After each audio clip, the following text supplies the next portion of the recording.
Hello everybody, welcome back to an episode of Just Set. I'm playing Dark Souls 3. The weapon playthroughs, and as you can see off camera I went and grinded for the Corvian Scythe and also the Pontiff Scythe.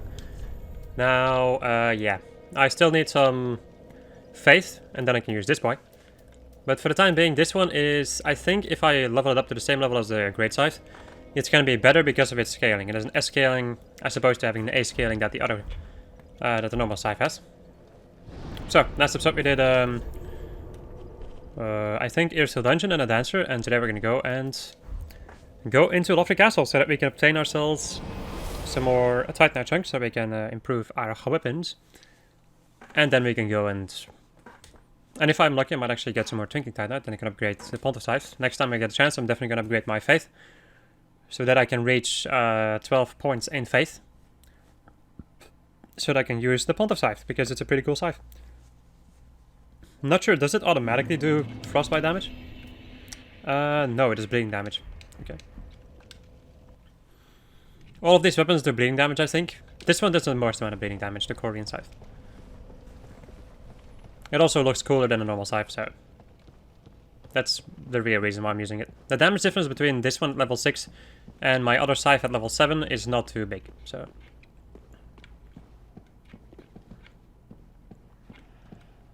So what I need to do is get this Lothric Knight to run at me and attack me over here.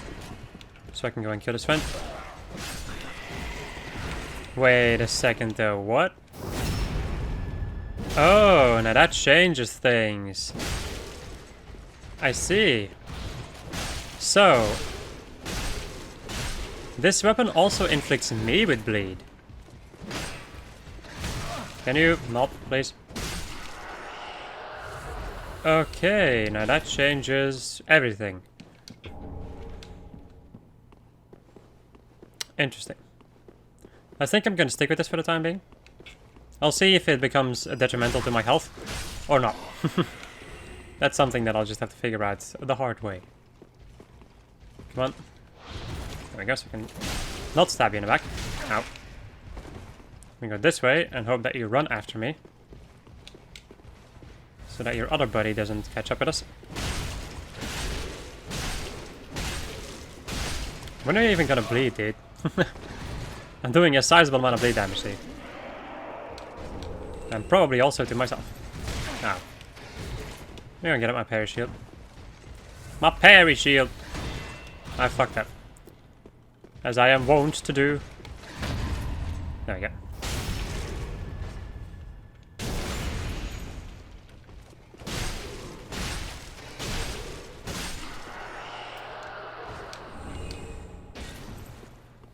And I get some S's back for not particularly a lot of reasons. I keep forgetting how little music there actually is in Dark Souls. I just keep forgetting it. Yeah, but when I have like these moments that it's just pure silence. It's interesting though.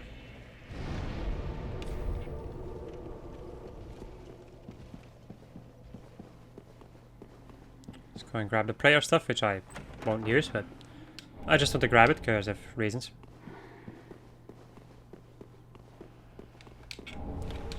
Titanite chunk. That's one Titanite chunk. Come on. Get over here, buddy. Come on, get over here. You're not dead, jeez. Actually a bit annoying. I do feel like the bleed meter... Like, I don't attack enough to the point that the bleed would be an issue, at least not for the time being. I'm not sure what I'm gonna do with this though, because I still need to choose which weapons I'm gonna be upgrading with my chunks first. I'm probably getting invaded right now though. I'm gonna watch out for that thing, because I don't really want to get my S's blocked.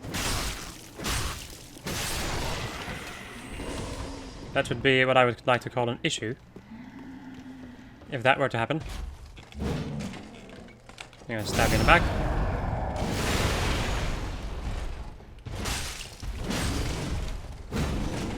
Oh. Kind of expected you to continue that combo.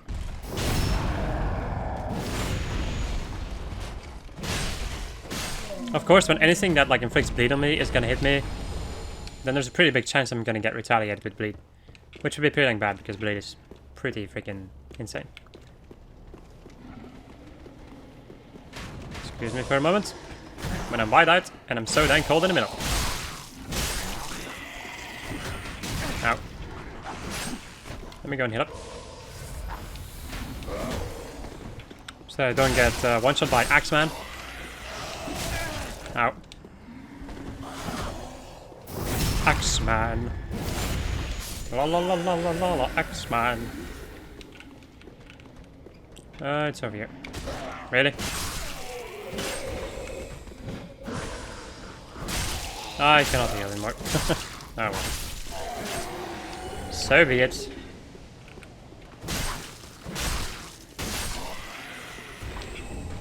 Two more Titanite chunks. Now I'm just not sure, man. Fucking hell. Now I'm not sure which weapon I'm gonna be using. The difference, I will say the difference between the Corvian Scythe and the normal Scythe. Well, the one has an S scaling while the other one has an A scaling.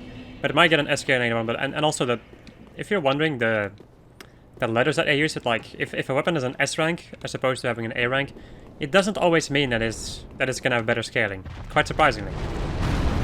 Some weapons with A ranks can have better scaling than some weapons with S ranks. It's just like another one of those invisible stats, I would say.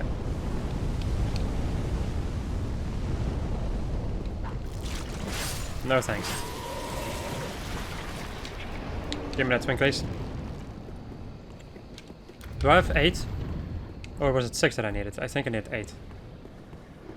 I know that there's a Titanite lizard up there that drops some Titanite, some twinkling Titanite, there we go. Some Titanite.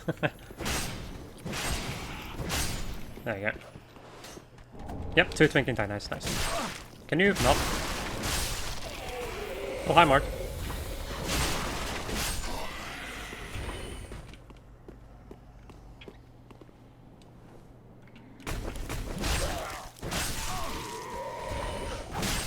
And they attack so fast. The most annoying thing about these enemies. Can you stop doing that? Casually walk to the right to avoid a throwing knife.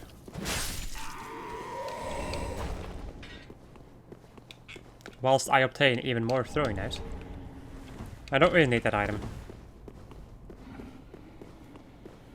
For some kind of reason I thought I did.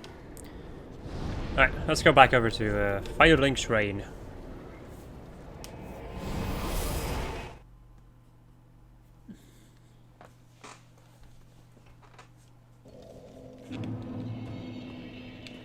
I think I'll go and upgrade my weapons first. Or at least see which one I want to upgrade. The thing I'm thinking right now is I can upgrade this one, which is going to increase the damage, which is good. But also, like, if the bleed comes to bite me in the ass, there's no way to go back, if you know what I mean. Once I spend... well, you know what? I can just go and do this, right? Or, you know what? I'll just wait, man. I'll just wait. I'll just focus on upgrading this boy first. Let me go and upgrade my faith. How many souls do I need? 25,000.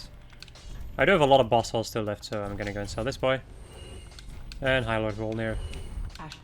Ash. Well. Let's go and upgrade my faith. Isn't it kind of funny how faith is the one stat that I thought that was a stat that was level 10, but nope. That, my friends, is wrong. I don't need anything from boss weaponry except for Freed. Freed is the only one who I need to where's boss soul I need to transpose into a weapon. Alright, faith. There we go. Farewell, Ashen. May. Okay. Let's see, because this thing does... this thing does more damage. Let's see, does it do more damage than this one? 178. Wait, I can just go and test it out like this. There we go. Then I can just see. So, yeah, this weapon does a little bit less damage than this boy. And this one isn't even fully upgraded right yet.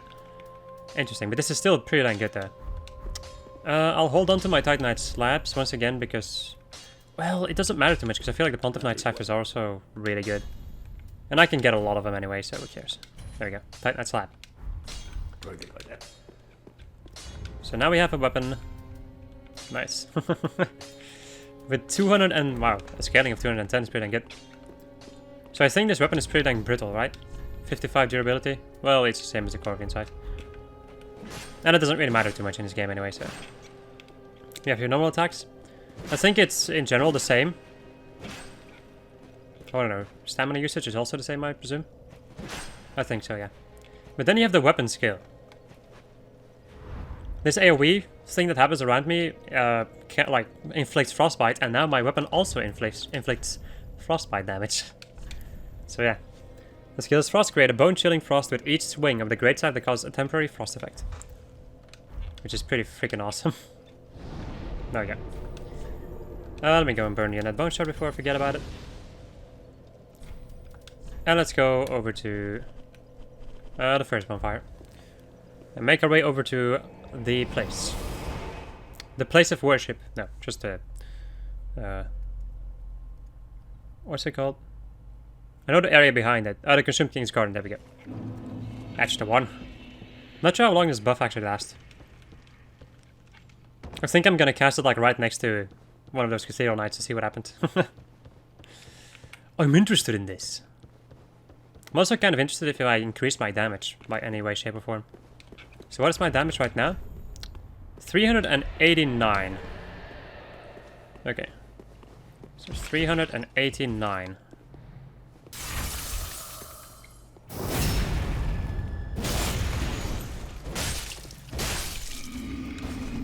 Yep, it's the same in damage. It just inflicts frostbite now. Which could, like, it still does damage, and it also lowers the enemy's stamina regeneration, which could be useful in, like, against enemies that are using shields. I'm not sure if it makes a difference between if you can stun a boss or not. Like, if you can get critical hits, I'm not sure how that works. Because I do think it has something to do with poise damage that you do. Like, a certain amount of poise damage that you inflict on the enemy will eventually make it so that you can do a critical attack. But I'm not sure. Like, I'm not 100% sure if that is the way that it works. Hello, friend. Ow. Frostbite! There we go. Ow. Let me go and maybe heal up. Ha, damn it. There we go. Yeah, using a shield against somebody who's using a scythe, that's not particularly a good idea. That's another thing that makes Freed so ridiculously hard.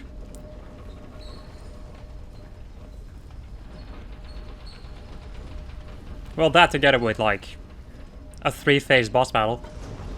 With a boss which has a sizable amount of HP and can dodge like crazy. And then also ignore your shields. Basically, he's 3-shot me. In my usual form. Yeah. And then in the second phase you have to deal with 2 enemies. Which is also the bane of a lot of Dark Souls players' existence. Dealing with group of enemies. Dealing with groups of enemies, there we go. Frostbite! It also looks cool when I use it. Which in my opinion is an aspect that is pretty important too. The thing I do know, or at least I remember in any case, is that the Freed Scythe is also really good. When you think about it, right now I inflict bleed and I inflict frostbite, which means that I inflict like 2 debuffs. One of them which is gonna, do damage to him and slow stamina regeneration, and the other debuff, which if it procs, I'm gonna do a certain percentage of your health on damage, which is pretty freaking good, man. Scythes are good, in general, I would say. In the beginning, they're a little bit unwieldy, when you don't have that many stats and all of that. But they're fine in general, like, they feel good also. That's another... I would say that's another really important thing with weapons. They need to feel good when you use them. The reason why I, for instance, really like Ultra Greatswords is because of the crazy freaking power you can have behind those attacks. And the same goes for Great Hammers and all that jazz. Like all big weapons. And curved swords are satisfying because you can R1 spam like crazy. And you can also just combo pretty dang well with those weapons. Especially the dual wielding ones. Alright, so this might end in a bad way.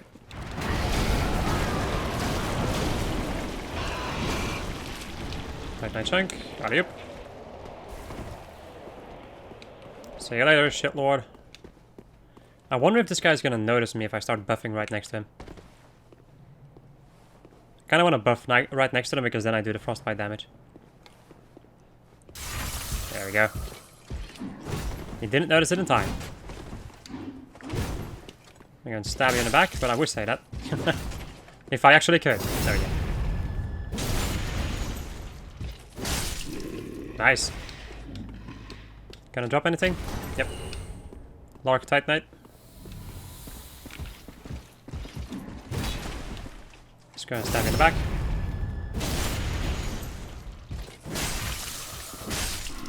This is so good. I also keep forgetting how good Frostbite can actually be.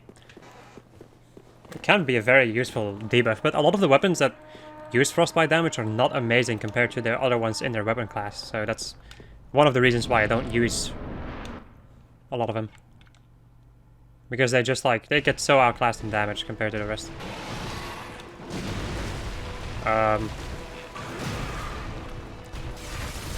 Yep, instantly frostbitten. Or is it just damage that it also does? Nah, I think it's frostbitten. Ow, you piece of shit.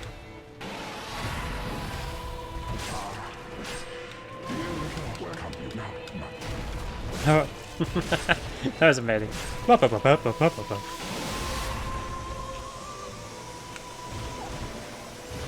Alright, buddy. Why are you like this? Like, why?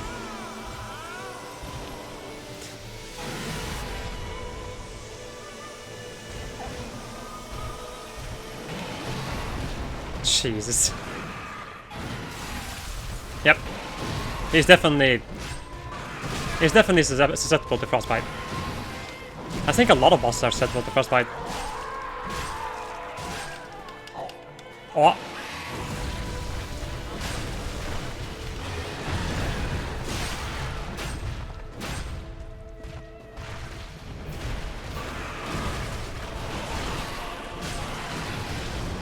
Can I crit you? That dash came out of nowhere. I love it. Frostbite, please. Wow. That was also counter damage, by the way.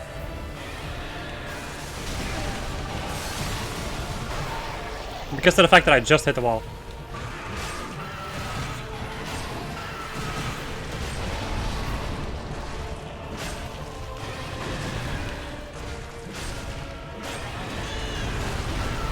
I missed. I love missing. There you go. Critical hit. See you later. Wassa! Or something. Oh yeah, I didn't take a look at if he disappeared. Usually when you kill him with a critical hit, he just like poofs out of existence. Which is stupid, but also really funny. Man, this scythe is good. Holy shit. Went through the entire game with the normal scythe, and now I got the Pontiff Great Scythe, and this thing is fucking amazing. I think, like, one of the things that I did back in the day... oh my god. More damage. One of the things that I did back in... oh boy. Back in the day when I first played this game is, like, I didn't think that the Pontiff Knight Great Scythe over here was that good. I thought it was fine, but not super good. But the biggest reason is because I wasn't buffing myself with this weapon. Like, buffing and then the combination of frostbite and bleeding damage is fucking amazing. Alright people, that's gonna be it. And also it does like a sizable amount of damage and it's pretty good scaling too. So I hope you enjoyed this episode of Just I was playing Dark Souls 3, the weapon playthroughs. And the next episode we're gonna go and deal with the Untainted Graves, Champion Gundyr, and then the rest of Lothric Castle, and also of course the Dragon's Lair armor. Let me go and upgrade my Estus before I end off. And there you go. Goodbye.